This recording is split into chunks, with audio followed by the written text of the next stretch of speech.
Bonjour tout le monde. Comme promis, on va parler aujourd'hui des imports et des exports. Donc, c'est une fonctionnalité qui vient de voir le jour avec ECMAScript 6. Donc, comme d'habitude, j'ai préparé quelques exemples. Là, j'étais obligé d'utiliser Webpack vu que le navigateur, j'ai testé avec Chrome, Safari. Et même Firefox, ça ne marche pas les imports-exports, donc il me faut obligatoirement passer par un transcompilateur qui est Babel. Du coup, donc, nous ne tenons pas trop compte de Webpack, mais ce qu'il faut savoir, c'est que l'import et l'export est l'une des fonctionnalités qui ne sont pas encore à 100% supportées par les navigateurs. Du coup, comme d'habitude, j'ai préparé quelques exemples. Donc, un premier petit exemple, ça va être math. Donc voilà, j'ai créé une constante, une autre, donc en me basant sur la librairie math pour calculer les carrés des nombres. J'ai créé une fonction, une deuxième fonction. Donc, remarquez ici que c'est simple. Il suffit de précéder ce qu'on veut exporter par le mot export. Donc, pour l'importer, c'est simple également. Ce qu'il faut faire, c'est importer ce qu'on veut. Donc, là, on a pi, square et diag. Donc, on va importer ces trois. Pour celui-là, on l'utilise seulement là, donc rien de spécial.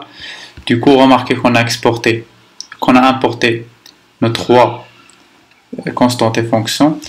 Pour les utiliser, c'est vraiment simple. Donc, il suffit de les appeler normal, comme on fait d'habitude.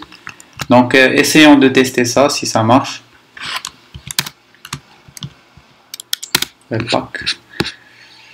Voilà. Donc normalement on doit avoir ça comme résultat, 6,28. Voilà. Remarquez que ça marche bien. Une autre technique, c'est ce qu'on appelle c'est ce qu'on appelle wildcard. Donc c'est pour vraiment tout importer.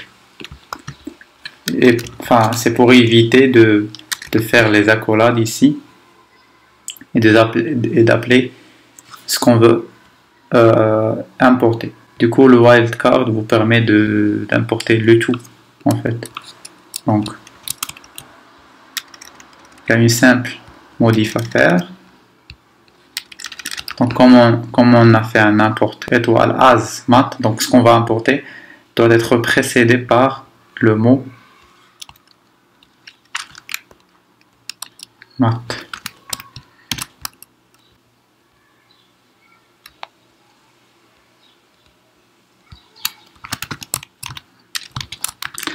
Voilà, essayons de tester ça.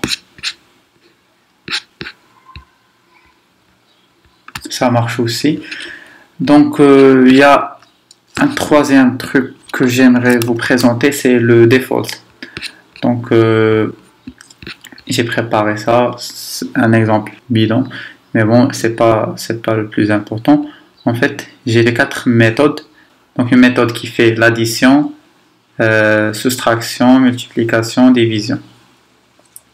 Donc là, remarquez ce qu'on veut faire, c'est donc on fait un petit import. Donc on peut vraiment donner ce qu'on veut comme nom. Ah, j'ai mis default. J'aurais pu mettre carrément mon nom ou quoi que ce soit.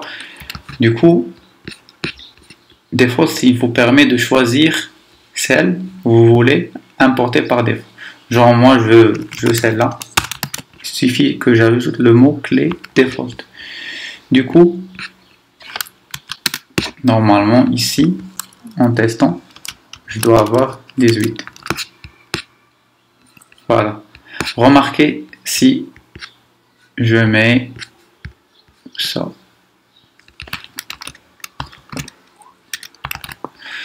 Si je mets le default ici, normalement ça va être la multiplication. Du coup, ce que je dois avoir comme résultat, voilà. peux carrément importer des classes. Vous vous rappelez les classes dont on a parlé l'autre fois. Donc, la classe animale. Et là, on a une méthode.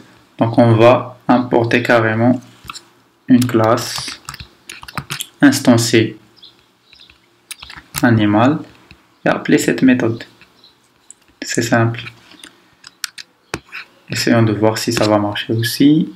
Voilà. Remarquez que par exemple ici vous avez un fichier qui fait seulement la déclaration de la classe animal, ce qui est très bien.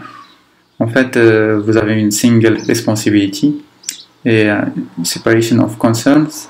Du coup, un fichier il fait une seule chose. J'espère que vous avez senti l'utilité des imports et des exports. Du coup, je vous dis à très bientôt, bon courage et à la prochaine fois. Merci.